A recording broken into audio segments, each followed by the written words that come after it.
다시 한번 박수 좀 부탁드리겠습니다.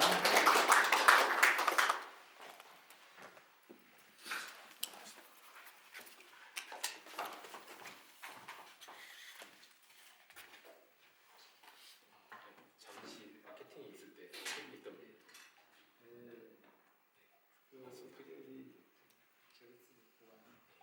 자, 이제 마지막 발표자 모셨습니다. 마지막 발표자는 SJ솔루션 주식회사의 박재혁 과장님께서 엔터프라이즈 리소스 보호 강화를 위한 제로 트러스트 구현 방안 및 사례에 대해서 발표해 주시겠습니다. 마지막 발표자시니까 뜨거운 박수 한번 드릴까요? 박수 부탁드리겠습니다.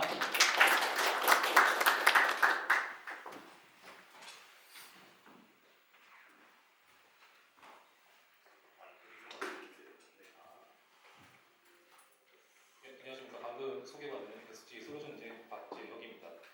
긴 시간 들어줬는데 앞에 들었던 세션들 좋은 내용 들으셨을 거라 생각합니다. 어쨌든 저희는 뭔가 이제 제로 트러스트 개요적인 측면이나 이런 부분은 최대한 패스를 하고 앞에서 많이 들으셨을 테니까 좀 더 이제 기업 측면에서 어떤 식으로 제로 트러스트를 적용을 하고 있는지 그런 사례에 대해서 구현 방안, 이 사례에 대해서 말씀드리도록 하겠습니다. 크게 네 가지의 주제로 잡았는데 제로 트러스트 기업부터 니스트 SP800-07 저희 SJ 제로 트러스트 아키텍처 전략 마지막에 저희 SJ 제로 트러스트 아키텍처 특징 여기는 없는데 혹시 준비가 된 자료가 저희가 따로 있는데 비공개 자료가 따로 있는데 시연 영상하고 시연 시나리오를 기반으로 실질적으로 어떤 시스템으로 이 제로 트러스트를 구현을 하고 있는지에 대해서 설명을 드리도록 하겠습니다. 제로 트러스트 기업 부분인데 간단하게 넘어가겠습니다. 간단하게 넘어가는데 하지만 그렇지만 가장 기초적이면서도 가장 중요한 내용이 이 암묵적 신뢰라는 것이 나옵니다. 제로 트러스트에 보면 임플리시트 트러스트라고 보는데 이 암묵적인 신뢰라는 게 얼마나 무서운 사람인가 이런 뭔가 의문에서 시작하는 게 바로 제로 트러스트인데 크게 두 가지 사례죠. 군대에서 검문검색 부실 사례가 있고 두 번째는 출입관 뭔가 출입관에 대한 뭔가 보안 사고 사례 이로 인해서 간첩이라든지 적군 테러 그다음에 산업 기밀 자료가 유출되는 등 사례가 있는데 간단하게 한번 생각해 보시면 감이 오실 것 같고요. 그 다음으로 이제 중요한 게 이겁니다. 이게 제로 트러스트 리스트 SP800-207에 보면 처음에 1장에 보면 제로 트러스트 액세스라고 설명되면서 나오는 사례가 이겁니다. 비행기 탑승 사례인데 처음에 당연히 비행기를 탈 때 탑승자가 보통 일반적인 승객일 것이죠. 당연히 또는 승무원이거나 문제가 뭐냐면 작정하고 들어오는 이 테러리스트 대표적인 사례가 미국의 9.11 테러 같은 사건이죠.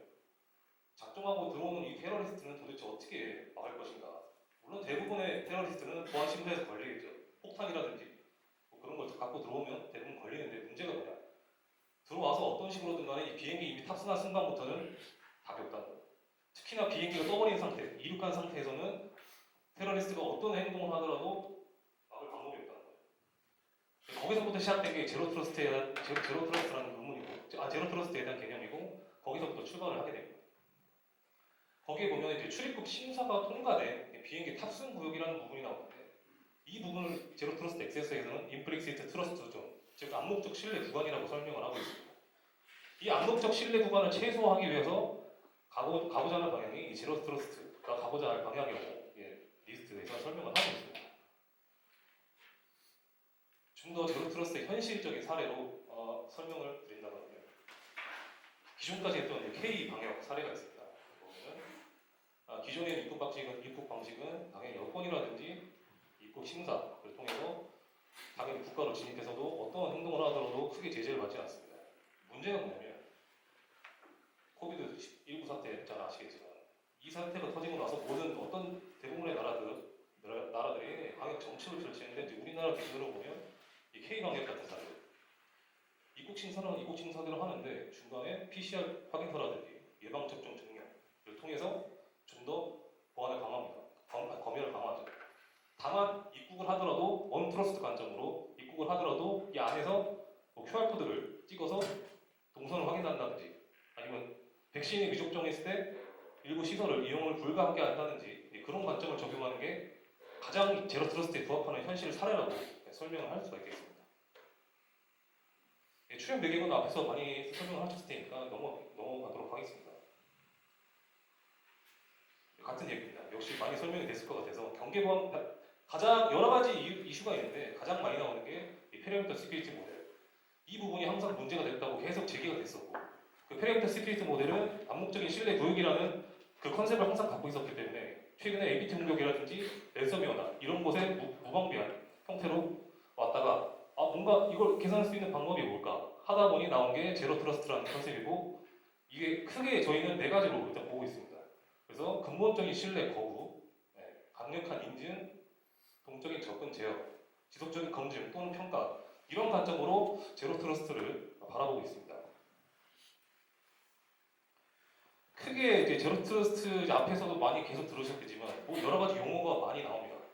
GTA라고 하는데 도대체 GTA가 제로 트러스트 액세스를 말하는 건지 아키텍처를 말하는 걸까? 도대체 네트워크 액세스 NA는 뭘까? 관점은 사실 간단합니다. 제로 트러스트 액세스는 사용자 말 그대로 사용자 및 디바이스에 대한 접근에 대한 그 보안 자체에 대해서 중점을 둔 모델이라고 보시면 되고 제로 트러스트 네트워크 액세스 관점에서는 요약한다 그러면 말 그대로 이건 네트워크를 바탕으로 네트워크 보안을 중심으로 이 액세스를 바라보는 관점이라고 보시면 되고 중앙에는 보통 저희 회사의 입장에서 부르는 GTA 입장 특히 리스트에 보면 제로 트러스트 아키텍처가 나옵니다. 거기서 얘기하는 GTA는 제로 트러스트 아키텍처. 이 제로 트러스트 아키텍처는 이제 종합적인 리소스 이런 엔터프라이즈 리소스 보호를 위해서 종합적인 제로 트러스트 적용 방법론이라고 설명을 할 수가 있겠습니다. 앞에 이제 많이 GTA를 기반으로 한 기업에서 좋은 설명 많이 해주신 것 같은데 간단하게 GTA라는 게 나오고 또 세시라고 여러 가지 또뭐 STP도 나오고 여러 가지가 있는데 크게 이 두 가지가 좀 많이 헷갈리게 좀 혼용이 되고 있거나 도대체 제로 트러스트는 이게 세시가 제로 트러스트를 얘기하는 건지 GTA가 제로 트러스트를 얘기하는 건지 간단합니다. 사실 GTA 제로 트러스트 아키텍처는 말 그대로 모든 접근을 그냥 신뢰하지 않고 검증하고 그 보안 정책을 적용하는 말 그대로 하나의 사상입니다. 하나의 사상. 그것 또한 아키텍처가 GTA입니다. 세시 같은 경우는 다양한 보안 기술과의 서비스를 하나로 통합해서 하나의 클라우드 기반으로 하는 보안 아키텍처 관점이라고 보시면 되고 실제로 저런 상품이 우리나라에는 많이 없는 편인데 두 개는 몇 가지가 있습니다. 근데 상당히 상품이 비싸기도 해서 많이 이용하지 못하는 그런 형태라고 알려져 있는데 어쨌든 두 가지가 공통적으로 갖고 있는 부분은 기존의 접근 방식하고는 다르게 모든 접근 대상에 대해서 신뢰성을 검증하고 인가하는 그런 새로운 접근 방식이라고 보시면 되겠습니다. 우리나라도 지금 제로 트러스트 많이 상품을 판매하거나 또는 서비스를 하는 기업들이 하나씩 출연을 하고 있는데 그 중에 저희 기업도 마찬가지입니다. 대표적으로 9개의 기업 6가지를 뽑아왔습니다. 9개의 제로 트러스트 상용화 사례인데 마이크로소프트, 구글, 팔로알토, 아르바 이 각자의 사업적인 강점이 분명히 있습니다. 각자들이 마이크로소프트가 갖고 있는 거, 구글이 갖고 있는 거 다들 익히 아시겠지만 팔로알토나 아르바 같은 경우는 보통 GTNA 관점으로 네트워크 관점으로 제로 트러스트를 접근을 하고 있고요. 익히 아시는 시스코 나카마이 같은 경우는 보통 GTNA 관점으로 제로 트러스트를 바라보고 있습니다. 밑에 있는 세일포인트나 옥타 같은 기업은 IAM 관점, 통합 계정 관리라든지 통합 인증 그런 측면으로 이 제로 트러스트를 접근하고 있는데 이 자체가 다 제로 트러스트를 모두가 설명할 수 없습니다. 솔직히 하나의 상품에 대한 전략이라든지 하나의 서비스 전략으로 가면서 이렇게 상용을 하고 있어요.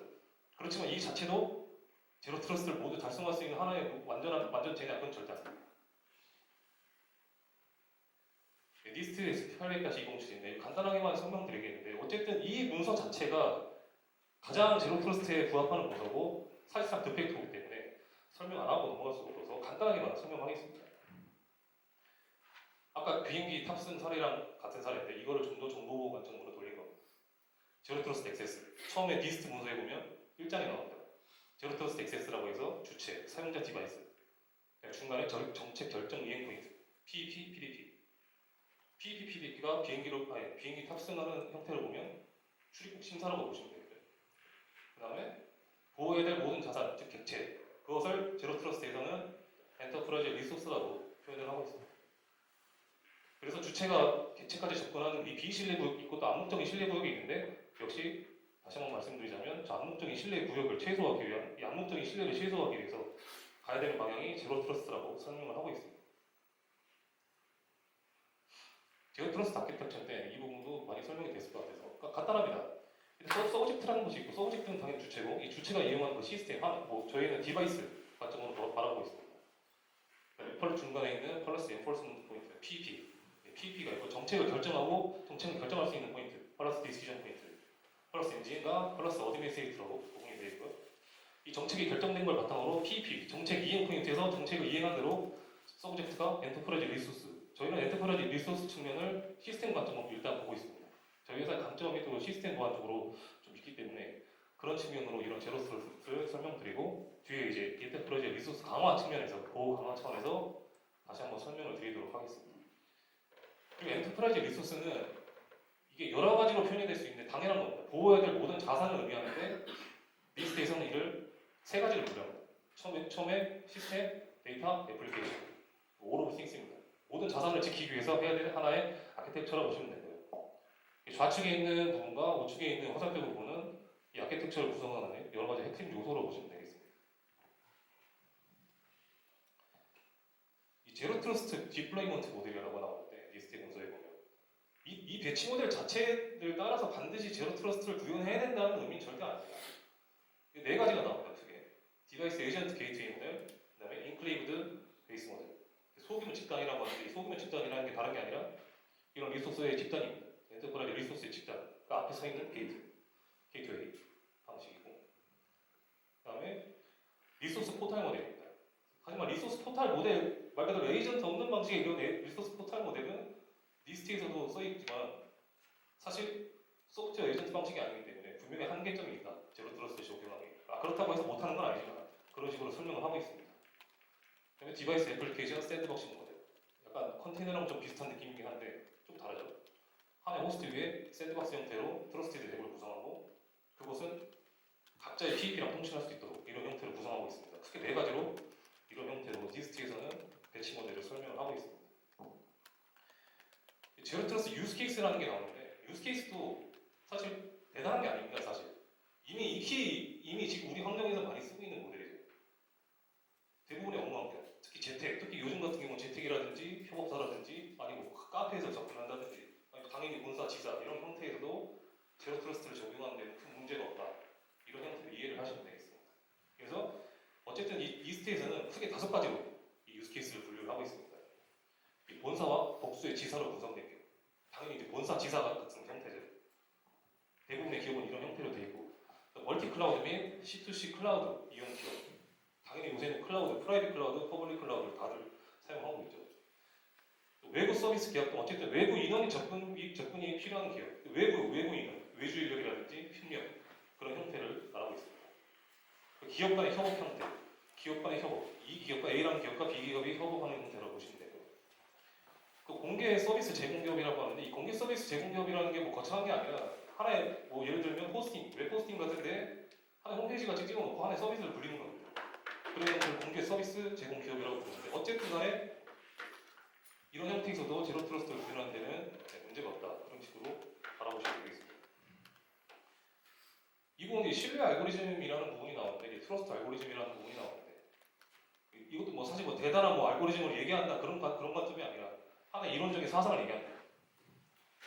그래서 이제 주체 요청이라든지 주체 상태, 뭐 정책, 정보 등을 토대로 접근 요청, 그 주체의 접근 요청에 대한 접근 여부를 결정하거나 그거에 따른 리소스 통신한 그 형태를 얘기하는 건데 다만 이 접근을 하는데 리소스와 통신하는데 그냥 통신하게 할 수 없으니 뭔가 이 트러스트 알고리즘을 적용해야 된다. 또는 리스크 스코어링, 위험을 판단하는 스코어링을 해야 된다. 그런 관점이 적용이 됩니다. 다만 적용을 하는데 뭔가 근거가 있어야 되잖아요. 그 근거를 리스트에서는 내 외부 데이터 리소스라고 설명하고 있습니다. 크게 5가지인데 요점만 말씀드리자면 뭐 주체에 대한 정보, 요청 주체에 대한 속성이라든지 권한 정보, 자산의 상태 정보, OS라든지 페이지 상태라든지 무결성 상태, 위치 상태 또는 리소스에 접근하기 위한 뭐 최소한의 보안 요구사항 이런 형태를 내 외부 데이터 리소스로 구분하고 있고요. 또는 위협과 악성 코드, 뭔가 위협이 발생한다는 그 위협에 대한 하나의 기준치, 악성 코드가 있는지 최소한 있는지 없는지 그런 용어, 인텔리전스 피드 정보 이런 여러 가지 정보를 바탕으로 이 트러스트 알고리즘을 구현하라고 되어 있는데 그 알고리즘이 뭐 이렇게 거창하게 뭐 실제로 작성되어 있는 건 아니고 그걸 바탕으로 각자 제로 트러스트를 구현할 때 적용해봐라 이런 형태로 기준을 제시한 겁니다. 그래서 P2 쪽, 말 그대로 플러스 엔진 쪽, PDP에 있는 플러스 엔진 쪽에서 이 트러스트 알고리즘을 바탕으로 접근을 시키는데 P2와 이 PA 간의 통신을 통해서 어쨌든 그 정책이 결정된 걸 바탕으로 이 PP로 정책을 내리고 PP가 실제로 정책을 이행을 하게 되면서 안전하게 서브젝트가 엔터프라이즈 리소스까지 접근할 수 있도록 구성을 하고 있습니다. 이제 가장 중요한 이제 저희 기업 관점에서 제로 트러스트 구현 방안이라든지 전략에 대해서 좀 더 실무적인 관점과 좀 더 사업적인 관점에서 한번 말씀을 드려보도록 하겠습니다. 이론적으로는 니스트에서 얘기한 것만 들어도 사실 굉장히 멋있는 게 많이 멋있고 굉장히 기준이 아주 명확합니다. 하지만 그 기준의 이론과 기준과 이론은 있지만 그 실제로 그 현업에서 그 적용할 때는 어떤 식으로 과연 적용할 수 있을까 이런 부분이 또 의문이 있을 것 같아요. 분명히. 근데 저희는 이제 SGA, GTA라고 있어요. SGA 제로 트러스트 아키텍처에 대한 브랜드 네이밍을 정했고요. 일단은 SGA, GTA를 구성하는 형태를 말씀드리도록 하겠습니다.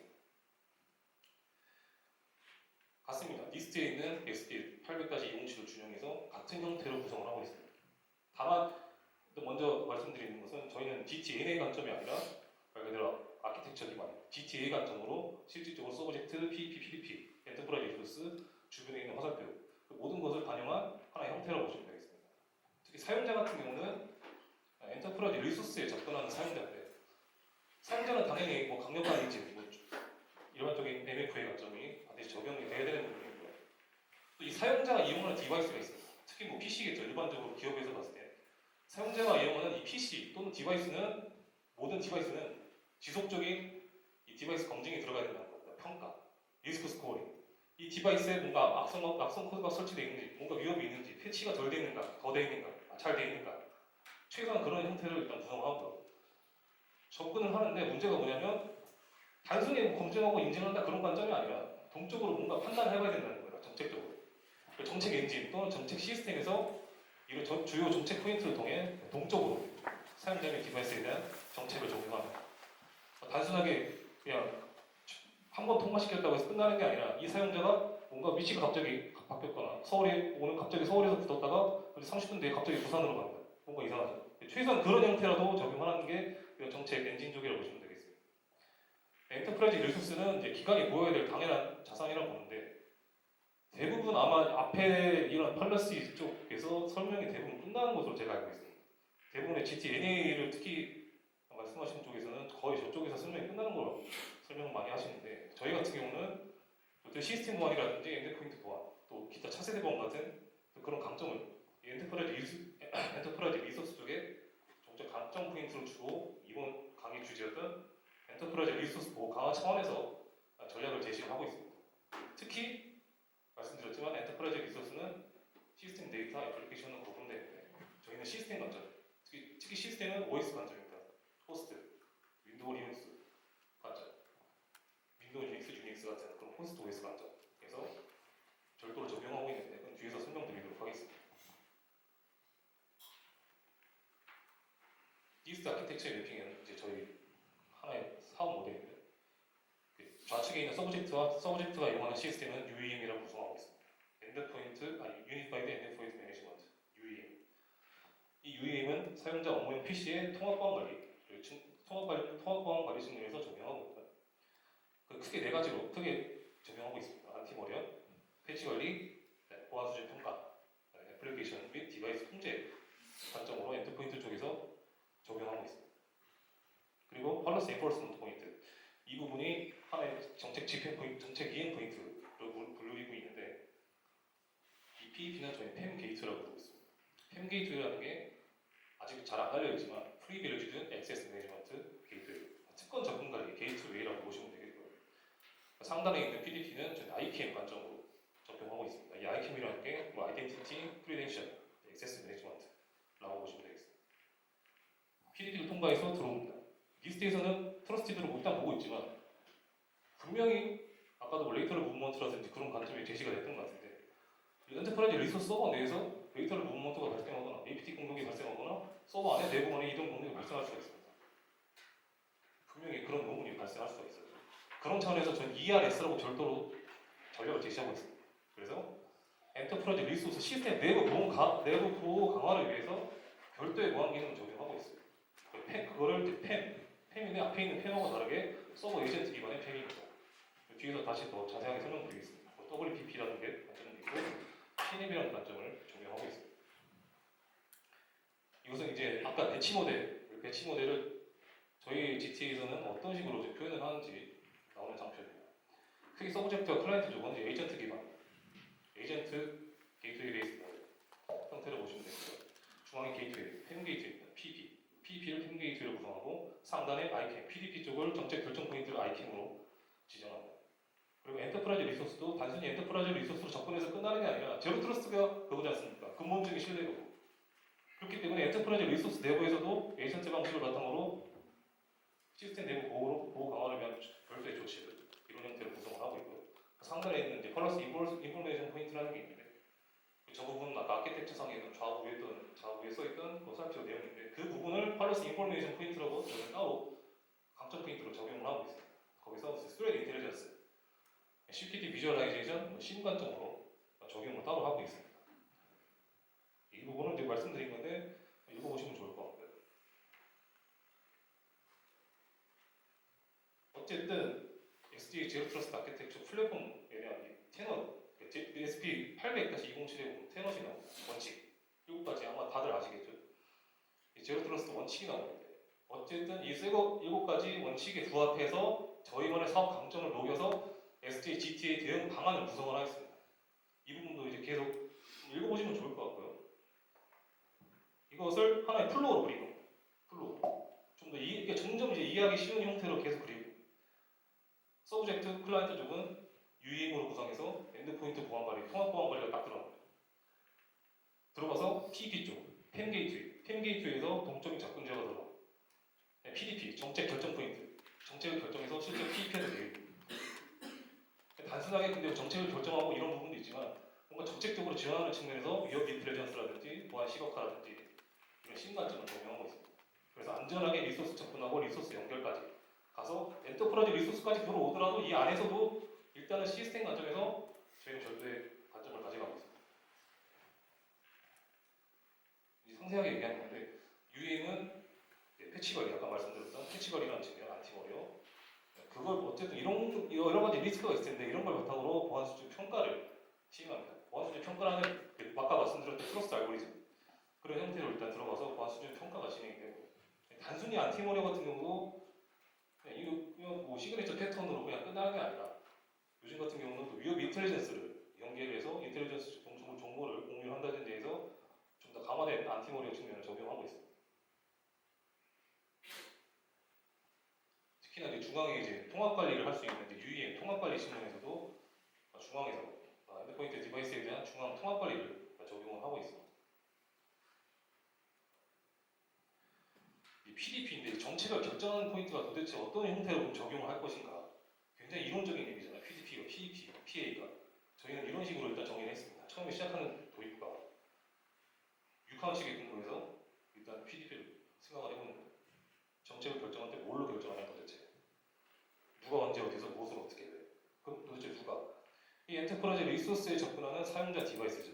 사용자 디바이스는 과연 인간의 사용자인가 과연 인간의 디바이스인가 최소한 그런 거 판단하고 두 번째는 언제 과연 사용자 디바이스가 접근하는 시점이 과연 정상적인 시점인가 갑자기 새벽에 접근하고 이러면 좀 이상하잖아요. 정상적인 접근도 아니고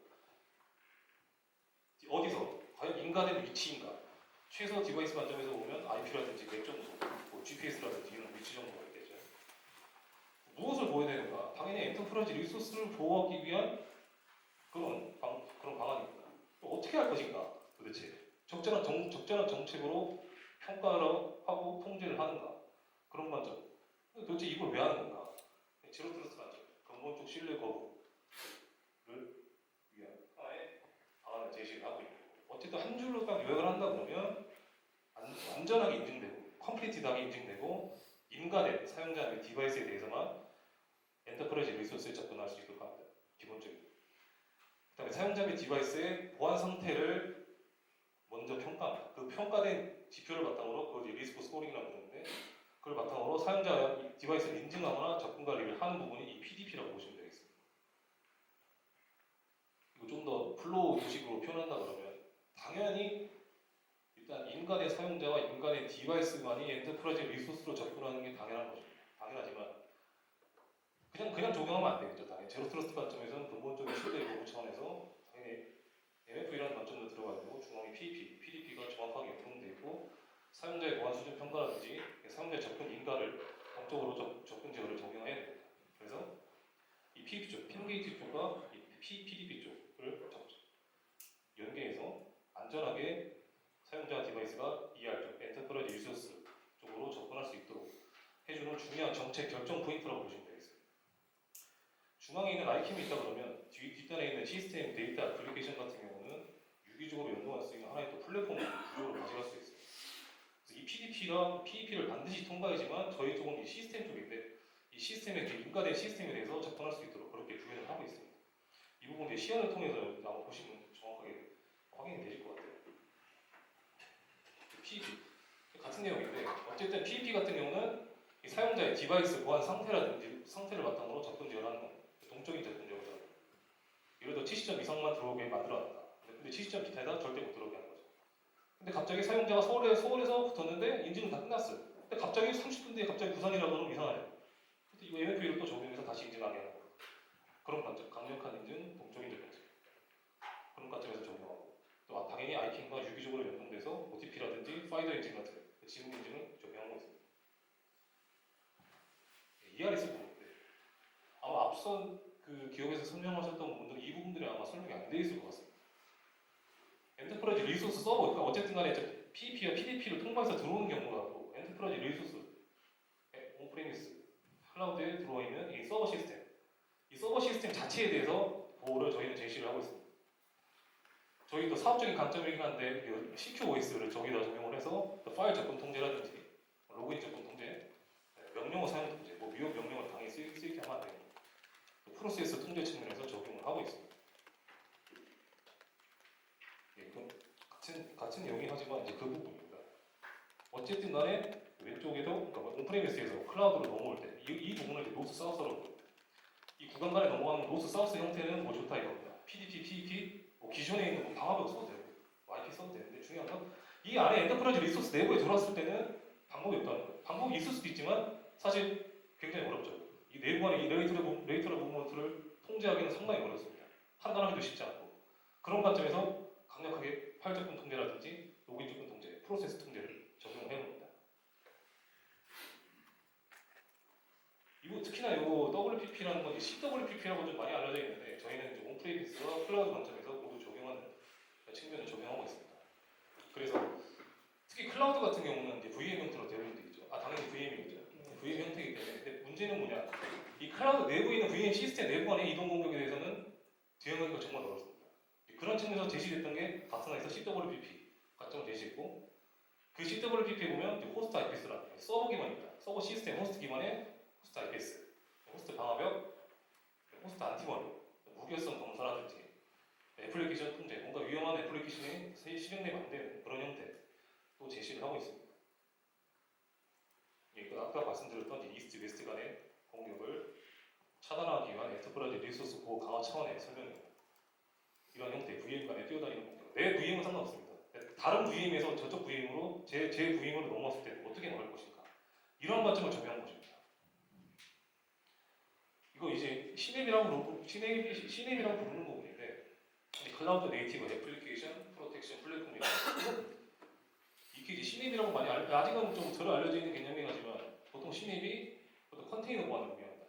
컨테이너 보안을 의미해서 컨테이너 이미지, 보통 개발자들 같은 경우는 요새 컨테이너 이미지를 컨테이너 레지스트리, 도커버라든지 그런 데서 많이 가져다 씁니다. 근데 가져다 쓰는 건 좋다 이건데 그 이미지가 과연 취약성이 있는지 아닌지에 대해서는 분명히 의문점이 남습니다. 그래서 중간에 저희는 컨테이너 시큐리티 적용, 컨테이너 이미지에 대한 취약성이라든지 그다음에 취약성 분석 및 평가에 따라서 이미지를 접근 통제한다. 아까 말씀드렸던 이제 펜 관점을 조금 적용해서 접근 통제도 같이 적용해서 취약성이 있는 이미지 같은 경우는 접근을 못하게 하는 거예요. 같은 관점인데 어쨌든 좀 더 상세하게 설명드린다 그러면 이제 데브세옵스죠. 데브옵스 관점에서 좀 더 보안이 들어간 데브세옵스 관점에서 빌드식 런 관점, 빌드식 런 관점에서 저희 같은 경우는 이 쉽과 런 관점. 그래서 이제 CI/CD라고 부르잖아요. Continuous Integration, Continuous Deployment. 저희는 Continuous Deployment 관점에서 이 서포팅 시큐리티고 뭔가 정보 관점에서 좀 더 적용하고 있습니다. 그래서 어쨌든 같은 얘기입니다. 취약성이 내포된 컨테이너 이미지가 어쨌든 컨테이너에 적용될 수 없도록 접근 통제를 적용하거나 미리 분석해서 알려주거나 그런 형태를 적용하고 있습니다. 이 부분은 이제 컬러스 인포메이션 포인트, 이제 아까 아키텍처 상에 보면 좌측에 있던 3D 인텔리전스고 3D 인텔리전스는 저희는 안티머리어 관점에서 좀 더 적용을 하고 있어요. 기존에는 이제 시그니처 패턴 기반의 보통 안티머리어를 쓰잖아요. 익히 알려져 있는 상용 제품들이 많을 텐데 이제 문제가 뭐냐면 시그니처 패턴은 이제 굉장히 안전한 방식이긴 한데 문제가 뭐냐면 요즘 같은 경우는 알려지지 않는 머리어, 어느 형태의 머리어가 계속 발생하죠. 특히 랜섬웨어 같은 경우는 정말 큰일 납니다. 그런 관점에서 봤을 때는 뭔가 이 정적으로 뭔가 분석이 들어가야 돼요.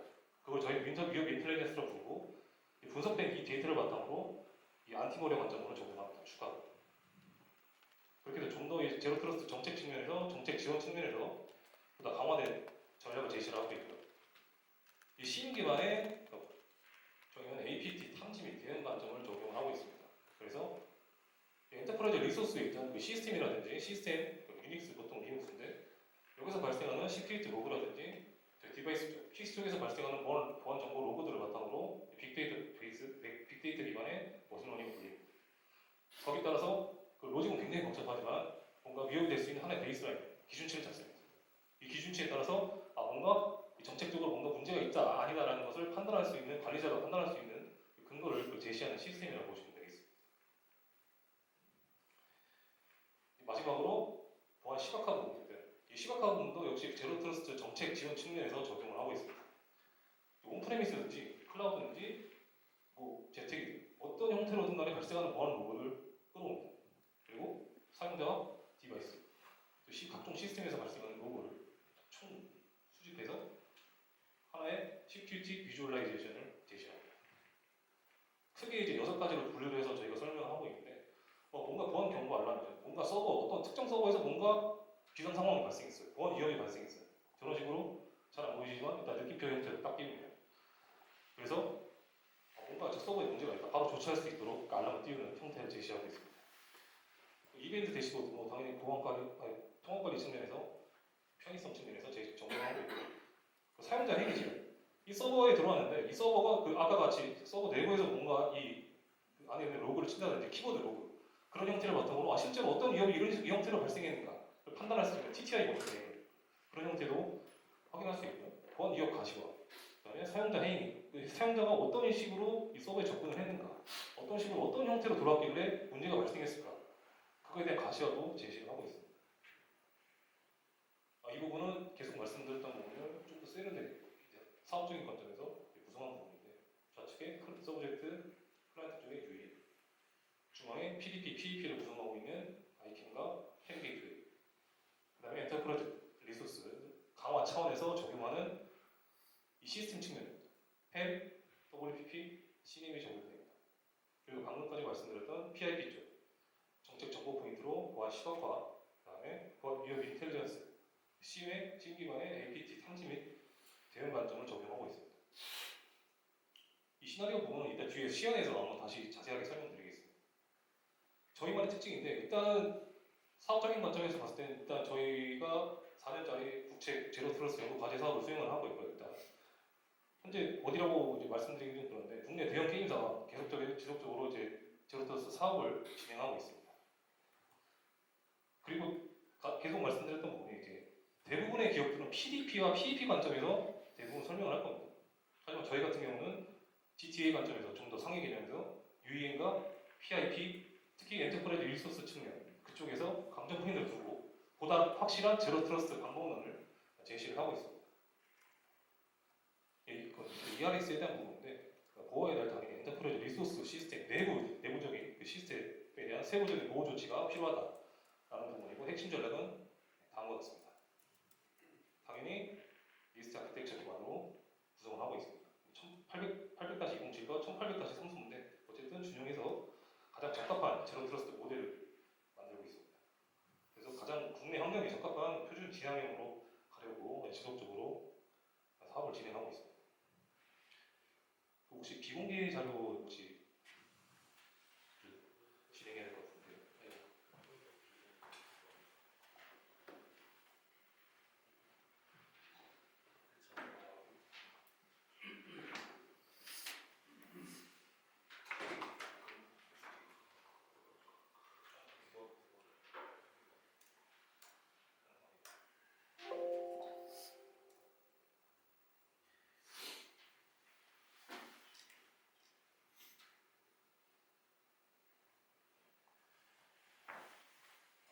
공개된 자료는 이제 여기까지 설명되고 비공개 형태로 간단하게 어떤 형태로 도대체 GT를 어떻게 사업화해서 실제 제품 형태로 가져가는 건지 먼저 설명드리자면 아직 완전히 개발된 상태는 아닙니다. 하나의 시나리오를 가지고 이 제로 트러스트 중요한 사례를 설명드리는 겁니다.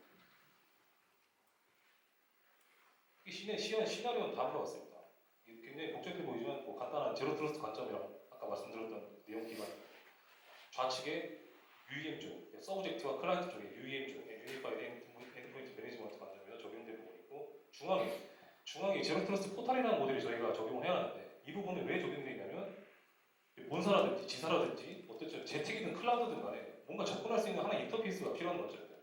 인터페이스 관점에서 포탈을 적용하고 이 포탈과 이 PP를 연계해서 안전하게 엔터프라이즈 리소스로 들어올 수 있는 하나의 인터페이스 같은 역할을 수행하고 있습니다. 쉽게 보면 뭐 회사로 치면 그룹웨어 같은 웹 그룹웨어 그런 관점으로 보시면 될 것 같습니다. 상단에 PDP, 즉 ICAM, PDP, 팸 게이트웨이, 엔터프라이즈 리소스 시스템 쪽에 팸, WPP, 시넷 이런 형태로 구성이 되어 있고요. 처음에 사용자 디바이스, 그 TM정이라고 하는 아이디가 있습니다. TM정이라고 하는 사용자 아이디는 이미 인가가 되어 있다고 먼저 가정을 하겠습니다.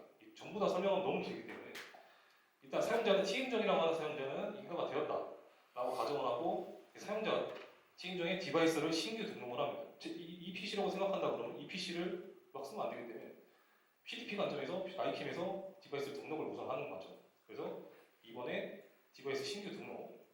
세 번째로 PDP 쪽에서 관리자들, 당연히 보안 관리자가 또는 담당자가 디바이스 등록을 해줍니다. 그리고 실제 그냥 붙으면 안 되죠. 디바이스도 그냥 붙으면 안 되고 계속 말씀드렸던 대로 에이전트 기반으로 뭔가 보안 상태를 계속 평가를 해봐야 됩니다. UEM 에이전트를 설치합니다. 에이전트 게이트웨이 모델 방식으로. UEM 에이전트가 이 PC에 설치되고 디바이스의 보안 상태를 판단합니다. 디바이스의 보안 상태를 판단해서 이 PDP 쪽에 예를 들어 7점 이상이냐 아니 7점 미만이냐 이런 판단하는 기준치가 정책적으로 이미 들어가 있습니다. 그래서 7점 이상이면 들어오게 하고 아니면 못 들어오게 하는 그런 형태로 구성이 되어 있고요. 그래서 만약에 7점 이상이다 문제가 없다 리스크가 없다고 판단이 된다 그러면 접근 여부를 결정해서 실제로 팸 게이트웨이로 접근을 할 수 있게 구성을 하고 있습니다. 그래서 팸 게이트 클라이언트입니다. 팸 게이트웨이 클라이언트가 PC에 설치가 되어 있고요. 팸 게이트 클라이언트를 통해서 이 PEP 게이트웨이로 우선 접근하는 1차적으로. 단순하게 근데 또 접근하는 게 아니라 당연히 제로 트러스트 관점에서 강력한 신원 인증 MFA가 반드시 수반됩니다. 여기서 저희는 모바일 OTP를 적용하고 있어요. 두 번째로 들어왔어요. 팸 게이트웨이까지 들어왔는데 좋다 이건데 그럼 서버를 접근을 해야 되는데 서버 접근에 대한 권한 정보가 이 PDP가 갖고 있습니다. 접근할 수 있는 정보가 PDP가 다 갖고 있고 접근 권한을 확인하고 나서 안전하게 엔터프라이즈 리소스 시스템으로 접근할 수 있도록 구성을 했습니다. 물론 들어갈 때도 해도 되고 안 해도 그만일 수도 있지만 시스템 접근할 때 예를 들어 루트 같은 개념은 위험하기 때문에 반드시 2차 인증을 적용하도록 이렇게 구성을 하고 있습니다. 엔터프라이즈 리소스 시스템으로 들어왔다 이건데 그 안에서도 아까 말씀드렸던 내부간의 이동 공개, 레이터럴 등록들 그런 관점을 보완하기 위한 이 세 가지 부분을 말씀드리도록 하겠습니다.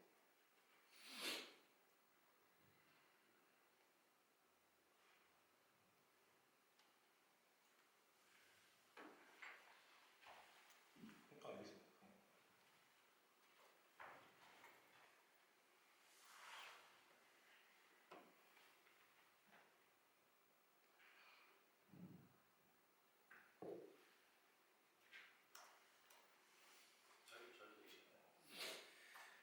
시연 영상인데 좀 더 어떤 형태로 아까 말씀드렸던 시나리오를 베이스로 실제 어떤 형태로 구현을 하고 있는지 샘플 사례를 보여드리도록 하겠습니다.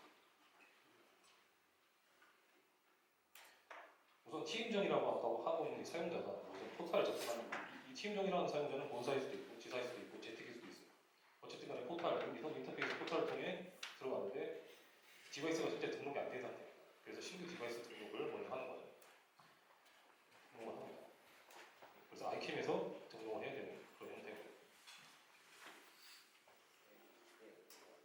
신규 디바이스를 등록하는데 디바이스 등록은 당연히 관리자가 해줘야겠죠. 디바이스 TM정이 요청한 디바이스를 확인하고 승인하는 거죠.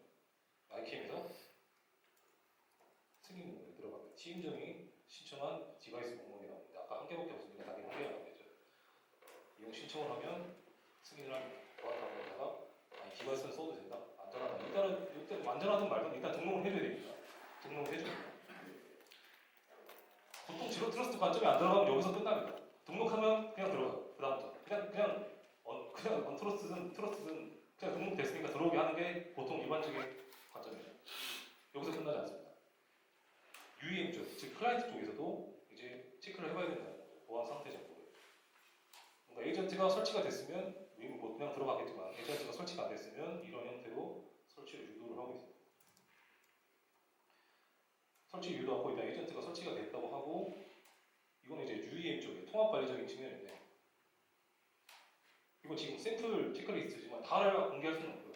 일단 여러 가지 체크리스트가 있는데 취약점 체크리스트입니다. 그래서 어떤 상태가 취약한지 어떤 상태가 안전한지를 먼저 판단해서 트러스트 알고리즘에 반영합니다. 안전한지 취약한지.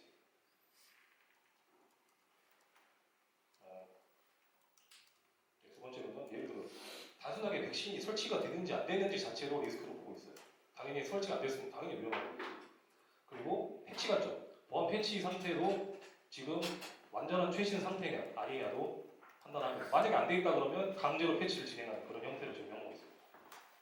그래서 패치가 된 상태, 지금 패치 중인 상태, 패치가 완료된 상태로 패치가 되면 안전하게 접근할 수 있도록 하고 만약에 안티모리어가 뭐 실시간으로 뭔가 안 들어가고 있다 그런다 그러면 실시간 제어 형태로 강제로 관리적인 측면에서 적용을 하고 있습니다.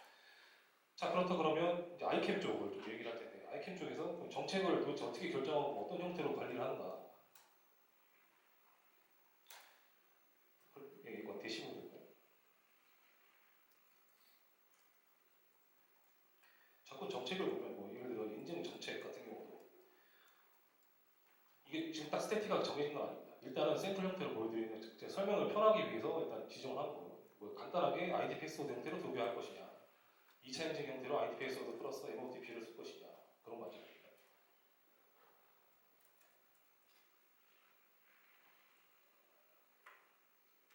접근 정책 부분에서도 이것도 정책을 주기 나름이긴 한데 일단은 설명하기 편하게 회사 PC에 대한 접근 정책을 예를 들어 70점 이상이어야지만 들어올 수 있도록 구성을 합니다.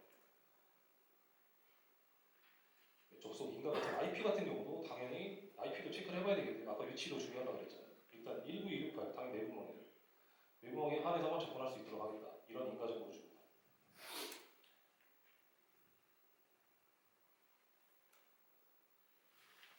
접속 장치 정책에 보면 중간에 보안 점수라고 있습니다. 아까 말씀드렸던 70점 그 부분인데 70점이라고 가정한 겁니다. 70점 이상이라 그러면 안전하다고 일단 본다. 그런 관점이라고 보시면 되겠습니다. 점수는 또 설정하기 나름입니다. 사내 자원관리 측면에서 자원관리라는 게 이제 하나의 서버도 될 수 있고 하나의 팸 게이트웨이가 될 수도 있고 하나의 리소스 포탈이 될 수도 있고 여러 가지가 등등등이 있습니다. 리소스 자원관리 측면에서 예를 들어 팸 게이트웨이를 관리할 때 사용자는 어떻게 접속하게 할 것이냐 아까 2차 인증을 한다고 했는데 이런 형태로 OTP 인증 정책을 적용하겠다 이런 형태로 실무적으로 적용하고 있습니다. 게이트웨이 포탈 같은 경우는 아까 ID 패스워드만 취급을 하기 때문에 일단 뭐 여기다 MOTP도 붙여도 됩니다. 근데 포탈 같은 경우는 일단 ID 패스워드만 들어오게 한다. 그런 형태도 지정할 수 있고.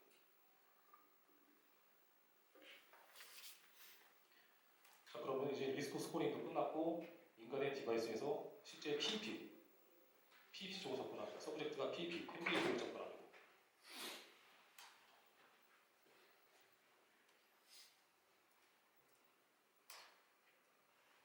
접근하는데 포탈에서 로그인이 되면 사용자 인증이 되면 이런 것도 어쨌든 이런 형태의 대시보드로 들어오는데 팸 게이트웨이에 접근하기 위해서 팸 게이트웨이로 시행을 하게 됩니다. 팸 게이트웨이로 시행을 하게 되면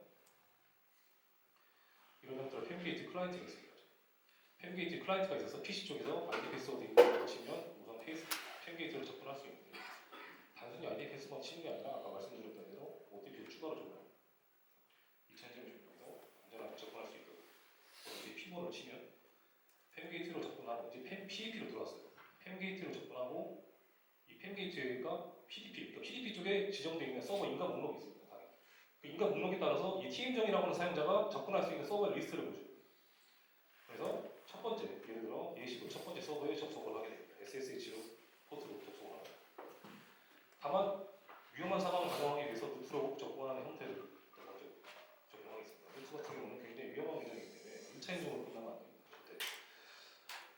역시 1차 인증은 당연히 하는 거고 2차 인증 관점에서도 OTP를 적용해서 안전하게 접근할 수 있도록 구성을 하고 있습니다. 이런 형태로 T인정이라는 사용자의 루트 사용자 개념은 접근이 됐습니다. 엔터프라이즈 리소스로 들어온 거예요. 시스템 서버 안정의 루트로 들어온 걸 확인할 수 있습니다. 이런 형태로 문제 없이 이런 서버 엔터프라이즈 리소스로 딱 접근하는 겁니다. 문제는 여기서 끝난다는 게 아니라 이 다음은 도대체 뭐냐? 엔터프라이즈 리소스 내부 간의 공유는 어떻게 할 것인가? 이 부분인데 저희 사업적인 관점을 여기다 보시면 돼요. 크게 이제 명령 통제 관점에서 먼저 보여드리도록 하겠습니다. 그러니까 여기 보시면 스트레스라는 명령어가 있고 셧다운이라는 명령어, 리무브라는 명령어가 있는데 굉장히 위험한 명령어죠. 함부로 사용하면 안 돼요. 일반적으로는 뭐 접근하는데 문제가 없을 수 있지만 이런 형태로 지정된 명령어 실행을 통제라는 그렇게 해서 이런 테스트라는 이상한 계정이 들어옵니다. 이상한 계정이 갑자기 뛰어넘어 들어와서 접근해서 들어옵니다. 근데 갑자기 셧다운을 날려서 서비스를 다 내립니다. 다 죽여버립니다. 그런 형태를 막는 형태. 이런 형태로 명령어 실행 통제 관점을 적용하고 있고요. 리무브 같은 경우도 뭔가 삭제가 되면 완전 매니저가 날아가 버리고 다 끝납니다. 저런 형태 가용성 측면이죠. CIA에서 가용성 측면에서 이런 형태로 퍼미션 디나이 형태로 적용하고 스트레스 뭔가 계속 과거를 줘서 시스템을 가용성을 떨어뜨리는 거예요. 퍼미션 디나이를 떨어뜨려서 절대 이런 명령을 못 쓰게 만듭니다. 파일 AC가 그러니까 파일 접근 통제 관련된 부분인데 일반적으로 ETC의 패스워드는 대부분 다 들어갈 수 있습니다. 뭐 이거 문제는 뭐냐면 이 섀도우 파일이죠. 이 섀도우 파일 같은 경우는 함부로 들어가면 안 되기 때문에 이상한 테스트 계정 같은 경우는 못 들어가도록 이런 형태로 막고 있습니다. 레이터를 못 보는 관점에서는 굉장히 유용한 기능이라고 볼 수 있죠. 이 WPP인데 워크로드 프로텍션 보호 관점으로 호스트 IPS 관점인데 침입 방지 시스템인데 일반적인 네트워크 기반의 IPS가 아니라 호스트 기반의 IPS로 보시면 되겠습니다. 서버에 설치되는 IPS인데 이런 형태로 침입 방지 시스템을 구현을 하고 있고요. 워레어 같은 경우도 서버 시스템 내부 안에 워레어가 있는지 판단하는 그런 형태. 워레어가 있다 그러면 검사를 진행하는 이런 형태.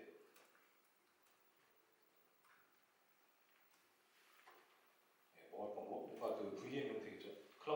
클라우드에 있는 모든 VM들에 대해서 워레어가 있는지 통합 이벤트를 조회할 수가 있습니다. IPS 같은 경우도 이벤트를 조회해서 뭔가 문제가 있는지를 판단할 수 있고 특정 서버들, 등록된 서버들의 경우는 취약점이 있는지 별도로 스캔을 통해서 확인할 수가 있습니다. 취약점이 있는지 예를 들어 CV 취약점이 발생했다, 특정 CV 취약점이 발생했다 그러면 이런 식으로 확인할 수 있도록 구성을 하고 있습니다. 이 시냅이라고 부르는 부분인데 아까 말씀드렸던 대로 컨테이너 보안적인 측면에서 적용하고 있습니다.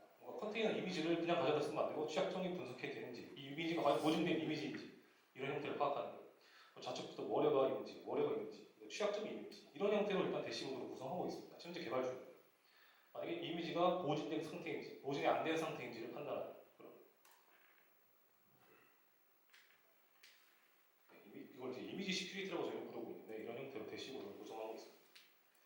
컨테이너 레지스트리라는 건데 근데 컨테이너 이미지가 어디 저장되어 있냐면 컨테이너 레지스트리라는 부분에 적용되어 있습니다. 컨테이너 레지스트리라는 게 일반적인 도커 같이 퍼블릭한 형태가 될 수도 있고 사설로 구축도 할 수 있습니다. 이 컨테이너 근데 문제가 뭐냐면 컨테이너 레지스트리에 있는 이미지를 그냥 가져다 쓰면 안 되기 때문에 레지스트리에 있는 이미지를 취약점을 스캔합니다. 스캔해서 미리 문제가 있는지 없는지를 판단을 하는 것이죠. 그래서 이미지 스캔을 하고 문제가 있는지 없는지를 판단하는 과정이라고 보시면 되겠습니다. 문제가 있는지 성공했는지 에러가 떴든지 이런 형태를 확인할 수가 있습니다. 로고 정보를 통해. 다음으로 이제 PIP 부분인데 위협 인텔리전스 뭔가 문제가 있을 것 같은 뭔가 파일에 대해서 인텔리전스 분석을 돌려서 자체 AI 머신러닝 알고리즘을 바탕으로 돌립니다. 분석을 했을 때 이미 정상이라고 판단된 부분은 정상이라고 보여주겠지만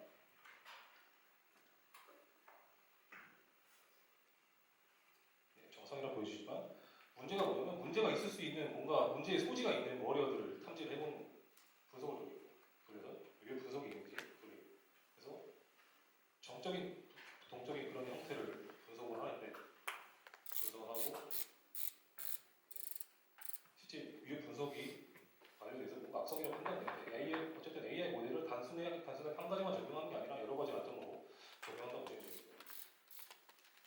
목적이 뭐지? 뭔가 행위를 바탕으로 이 탐지 키워드들이 있습니다. 이 탐지 키워드를 바탕으로 분석 결과를 표시할 수가 있습니다. 신기만으로 이렇게 APT 탐지 대응 관점에서도 이런 형태로 적용이 되면 한번 보시면 좋을 것 같습니다. 탐지 이벤트도 분석을 할 수가 있고요. 디바이스별로. 뭔가 각 한 프로세스에 카운트가 정상적으로는 몇 개 없어야 되는데 뭔가 이상하게 많은 것 같다. 뭔가 돌려보는 것 같잖아요. 그래서 실제 이벤트의 페이지 지원을 통해 도대체 뭐 때문에 저 포트가 많이 접근했는가 보는 거죠. 이렇게 TTI 모니터링을 통해서 뭔가 문제가 있었구나. 그런 형태로 추적을 해보는 겁니다. 빠르게 넘어가겠습니다. 마지막으로 보안 시각화적인 측면인데 어쨌든 시각화적인 측면을 통해서 이런 형태로 모니터링 관점을 제시를 하고 있고요. 뭔가 위험이 발생했다. 아까 말씀드렸던 대로 느낌표를 띄운다든지 이런 형태로 보안 위협을 판단할 수 있도록 제시를 하고 있고 VM 형태도 가상 환경에서도 제시를 하고 있습니다.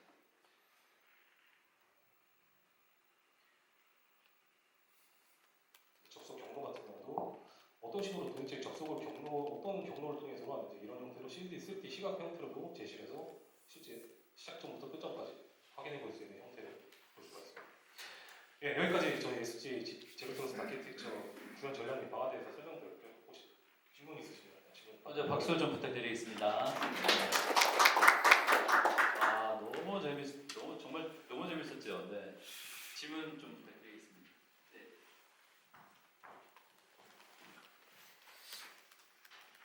네, 그 SJ가 뭐 굉장히 제로 트러스트 쪽은 앞서가는 회사인데 앞으로 이제 이거를 실제로 국내 이제 어느 기업이든 어느 기관에 구축을 하는데 이렇게 SJ 단독으로 그걸 할 수 있습니까? 아니면 그 관련 솔루션을 갖고 있는 그런 기업들하고 그 컨소시엄을 해서 하는 건지 그것이 좀 궁금합니다. 일단 기본적으로 저희는 제로 트러스트 아키텍처를 바탕으로 한 70% 정도 구현을 했다 생각하고 있고요. 만약에 컨소시엄을 통해서 집단에 아까 얘기했던 엔터프라이즈 리소스 측면 데이터나 애플리케이션 관점을 제가 설명하지 않는데 그런 측면에서 컨소시엄이 들어간다 그러면 좀 더 완벽한 제로 트러스트 아키텍처가 되지 않을까. 또는 아까 STP나 NAC가 낙관점에서도 같이 협력 관계가 된다 그러면 좀 더 완벽한 제로 트러스트 아키텍처가 되지 않을까라는 그런 제 생각을 하고 있습니다. 당연히 컨소시엄이 된다고 정말 완벽한 제로 트러스트 모델을 갈 수 있지 않을까 생각하고 있습니다.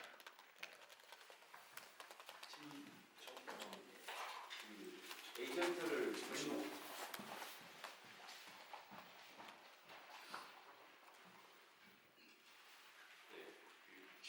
설명 잘 들었습니다. 그 에이전트를 아까 설치를 해야 되는 거지 않습니까?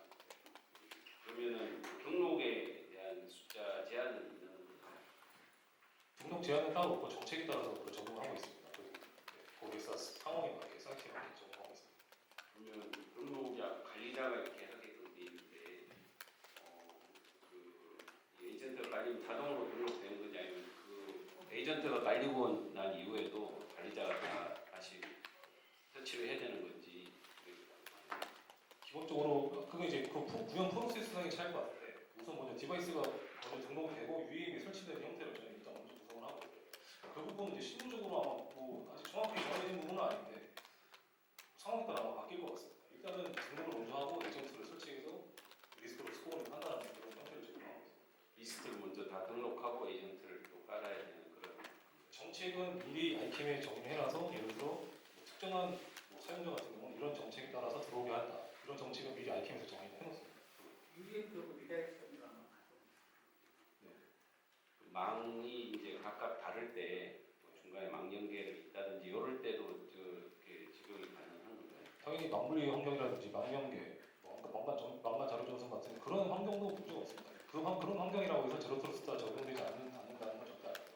하이브리드 모든 환경에서 된다고 생각을 하시면 될 것 같습니다.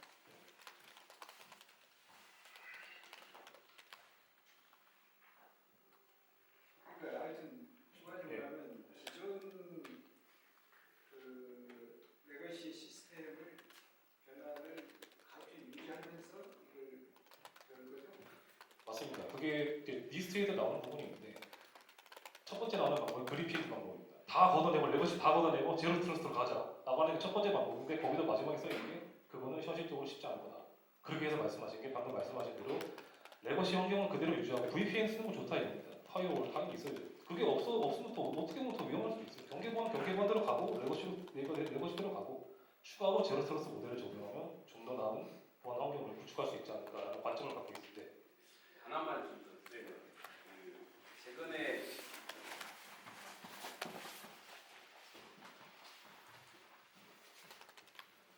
제로 트러스트하고 개념이 또 좀 상충되어 보니 최근에 XDR 개념으로 EDR하고 NDR 이 개념도 이게 지금 제고 나오고 있는데 이 XDR 개념하고 제로 트러스트하고 좀 비교해서 설명하려면 어떻게 설명할 수 있습니까? 일단 EDR이나 EPP 관점에서 저희는 일단 엔드포인트로 저희는 분류를 해서 아마 할 것 같은데 일단 저희는 그 사업을 하고 있지 않아서 아직은 구상하고 있지 않은 부분이니까 아마 엔드포인트 쪽으로 구성을 해서 설명을 하지 않을까 싶습니다.